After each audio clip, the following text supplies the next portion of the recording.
అది 2005 నోయిడాలోని సెక్టర్ 31. అక్కడ D5 అని ఒక పెద్ద బంగ్లా ఉండేది. దాని ఓనర్ ఒక పెద్ద బిజినెస్ మ్యాన్. అతని పేరు మహీందర్ సింగ్ పందేర్. ఆయన అప్పుడప్పుడు వచ్చి వెళ్తుండేవాడు, కానీ ఆ ఇల్లు మొత్తం చూసుకునేది అతని నమ్మకమైన పనివాడు సురేందర్ కోహ్లీ. ఈ బంగ్లాకి సరిగ్గా ఆనుకునే నితారి అనే ఒక పెద్ద గ్రామం ఉంది. 2005లో ఈ గ్రామం నుండి హఠాత్తుగా చిన్నపిల్లలు, ఆడవాళ్ళు మాయమవ్వడం స్టార్ట్ అయ్యింది. ఒకరి తర్వాత ఒకరు అలా చాలా మంది మిస్ అయిపోతున్నారు. అమాయకులైన తల్లిదండ్రులు పోలీస్ స్టేషన్కి వెళ్ళి మా పిల్లలు కనిపించడం లేదని ఏడుస్తే అక్కడి లోకల్ పోలీసులు కనీసం FIR కూడా ఫైల్ చేయలేదు.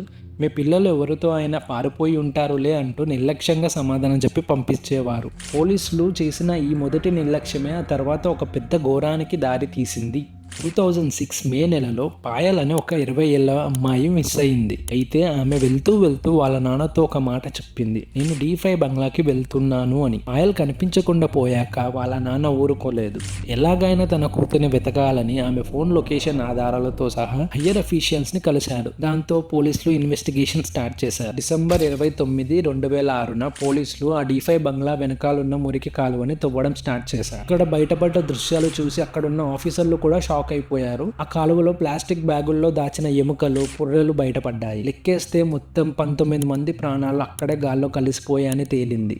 పోలీసులు వెంటనే ఓనర్ పందేర్ని, పనివాడు సుందర్ కోహ్లీని అరెస్ట్ చేశారు.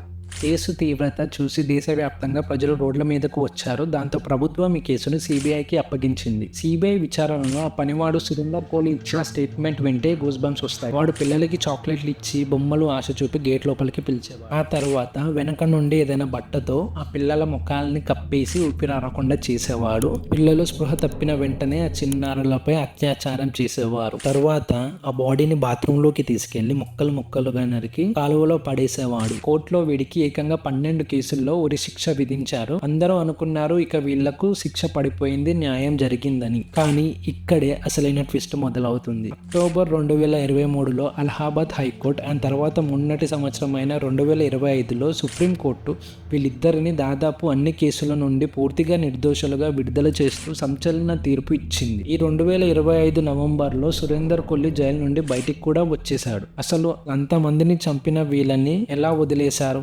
సుప్రీంకోర్టు తీర్పులో పోలీస్ అండ్ CBIనే దూషించింది. Proper investigation and proper procurement of evidence జరగలేదని, కేసు కాంప్రమైజ్ అయిందని వీళ్ళని వదిలేసింది. అక్యూజ్డ్పై ఉన్న ఆరోపణలను కొట్టేయడానికి 3 ముఖ్యమైన కారణాలు ఉన్నాయి.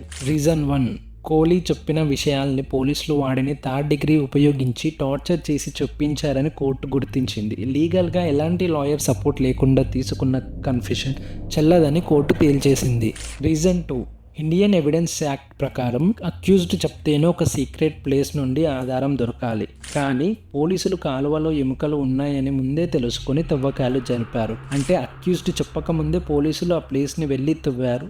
సో దానివల్ల ఎవిడెన్స్ ఇన్అడ్మిసిబుల్ అవుతుంది అని కోర్టు ఎవిడెన్స్ని కన్సిడర్ చేయలేదు. 3rd రీజన్, బంగ్లాలో బాడీస్ని కట్ చేసిన విధానం చూస్తే అది ఒక ప్రొఫెషనల్ డాక్టర్ చేసినట్టు ఉంది, కానీ ఒక సాధారణ వంటవాడు చేసినట్టు లేదు. అక్కడ ఇల్లీగల్ ఆర్గన్ ట్రేడ్ జరిగి ఉండొచ్చని డిఫెన్స్ లాయర్లు వాదించారు. ఆ కోణంలో పోలీసులు అసలు దర్యాప్తు చేయనే లేదని ఆరోపించారు. సో ఫ్రెండ్స్, చట్టం ముందు కేవలం అనుమానాలు మాత్రమే సరిపోవు, పక్కా ఆధారాలు కావాలి.